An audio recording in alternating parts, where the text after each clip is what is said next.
నేను, నా పిల్లలు మా పెట్టుబడిని ఎస్2ఎస్ ఇన్ఫ్రాకాన్ లో పెట్టాం. అందువల్లే ఈ ఆనందం, నిశ్చింత. నువ్వు కూడా ఆలోచించుకో. S2S Infracon.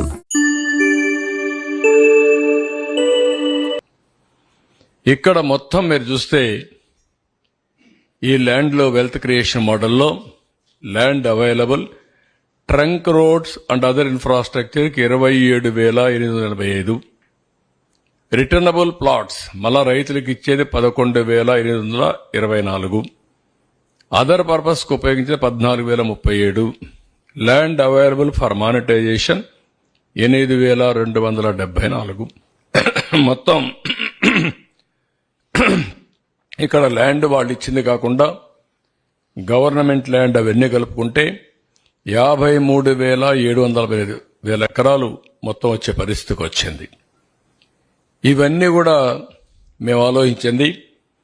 ఈ ల్యాండ్ ఏదైతే ఉందో మానిటైజేషన్కి 8,274 ఎకరాలు గవర్నమెంట్ పెట్టుకుంటే అన్ని డెవలప్ చేస్తా ఉంటే దీనికి విలువ పెరుగుతుంది, ట్యాక్సెస్ వస్తాయి, ట్యాక్సెస్ గవర్నమెంట్కి వస్తాయి. ఈ ల్యాండ్ అమ్మినా సరే రాజధాని కట్టచ్చనే ఉద్దేశంతో ముందుకు పోయాం. ఇదే మరి ఇంకొక పక్కన wealth generation due to economic activity, increase in tax collection due to construction service sector, ఇంకొక పక్క ట్యాక్స్ బేస్ విపరీతంగా పెరుగుతుంది.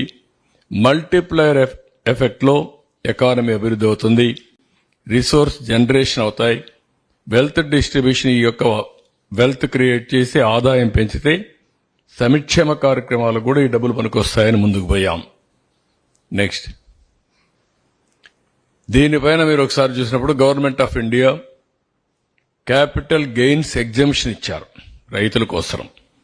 ఇంకొక పక్కన 2,500 కోట్ల రూపాయలు రాజధానికి ఇవ్వడానికి ముందుకు వచ్చారు, అప్రూవల్ ఇచ్చారు. 1,500 కోట్ల రూపాయలు డబ్బులు కూడా రిలీజ్ చేశారు.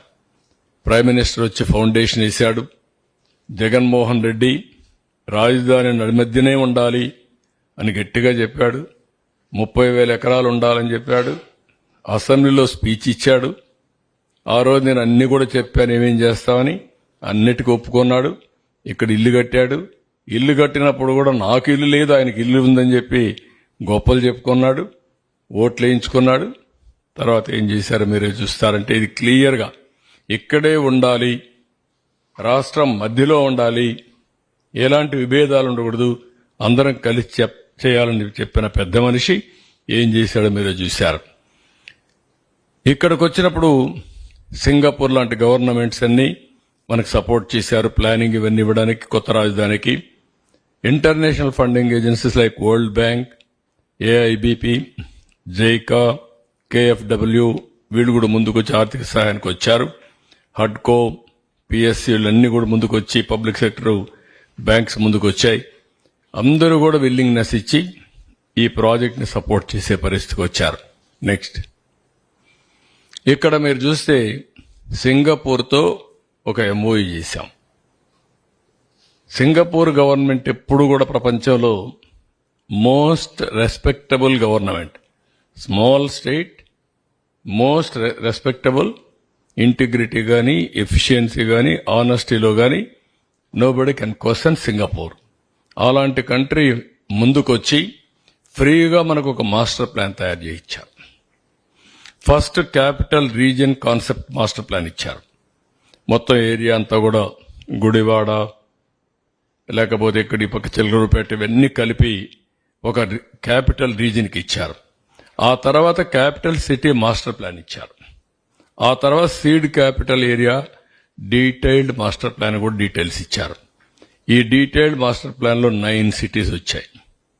Sports city, medical city, government city, judicial city, అదే మరి ఫైనాన్షియల్ సిటీ, నాలెడ్జ్ సిటీ, ఇదే మరి ఇక్కడ ఎలక్ట్రానిక్ సిటీ, అదే మరిగా tourism city, health city.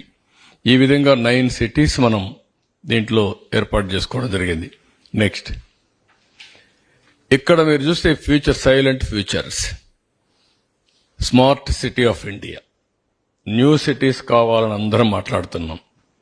World class standards, economic powerhouse, hi-tech, knowledge-based industry jobs, globally competitive, reflect rich heritage possessed by the region, showcase unique identity, sustainability, efficient management of resources, recycling గాని everything ఏ విధంగా చేయాలనో ఇవన్నీ ఆలోచించి అన్ని integrate చేశాం. ఈరోజు ప్రపంచంలో అన్ని సిటీల కంటే బెస్ట్ సిటీగా ఉండాలి, బెస్ట్ లివబుల్ సిటీగా ఉండాలి, నాలెడ్జ్ ఎకానమీకి చిరునామాగా ఉండాలి అనే ఉద్దేశంతో ఇవన్నీ చేశాం.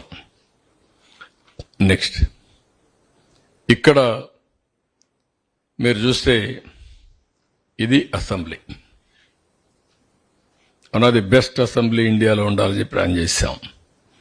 ఇది హైకోర్ట్, పక్కన కట్టింది డిస్ట్రిక్ట్ కోర్ట్. అది ఇమీడియట్ గా రావాలని డిస్ట్రిక్ట్ కోర్టు కట్టాం. హైకోర్టు ఇది.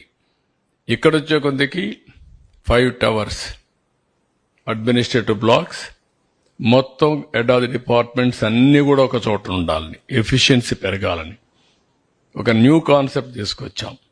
ఈరోజు ఢిల్లీలో ఏదైతే అన్ని డిపార్ట్మెంట్స్ సెంట్రల్ విస్తాకు తీసుకొచ్చారో ఆ కాన్సెప్ట్లు తీసుకొచ్చి ఇవన్నీ కూడా ఇక్కడే పెడదాం అని చెప్పి తీసుకొచ్చాం.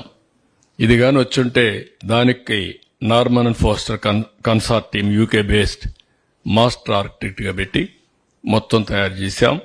గ్రీనరీకి ఎక్కువ ప్రాధాన్యత ఇచ్చాం, వాటర్ ఫ్రంట్ కి ఎక్కువ ప్రాధాన్యత ఇచ్చాం. అది అన్ని రోడ్లలో కూడా మీరు ఒకసారి చూస్తే ఒక్కొక్క రోడ్డుకు ఒక్కొక్క కలర్ ఫ్లవర్స్ పెట్టాం. అంటే ఇవన్నీ ఫ్లైఓవర్స్ మీకు డిఫరెంట్ ఫ్లైఓవర్స్, మామూలు ఫ్లైఓవర్స్ కాకుండా దేశంలో ఏ రాష్ట్రంలో ఏ సిటీకి లేకుండా ఫ్లైఓవర్స్ మనకు కృష్ణా నది మనకు ఒక్కరికే అడ్వాంటేజ్. ఏ సిటీ కూడా ఇన్ని కిలోమీటర్లు రివర్ ఫ్రంట్ ఎక్కడా లేదు. ఫ్రెష్ వాటర్, ఒక పక్క గోదావరి వాటర్ నిన్నే పట్టిసీమ ఆపరేట్ చేశాం, ఈరోజు ఆపరేట్ చేశాం. అది ఎప్పుడూ వస్తూ ఉంటుంది.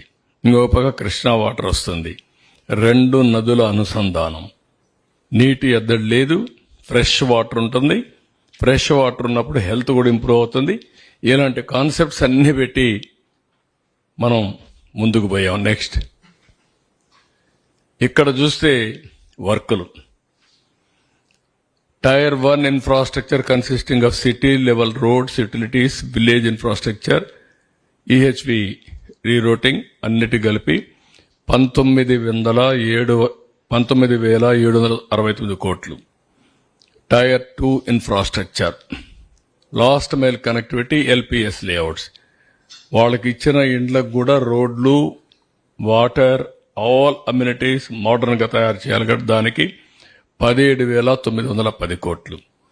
Amaravati government complex, essential infrastructure, BRTS అన్నిటి కలిపి 14,008 కోట్లు.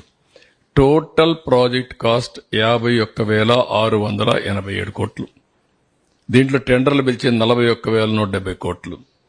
ఇందులో డబ్బులు పే చేసింది 4,319 కోట్లు దగ్గర.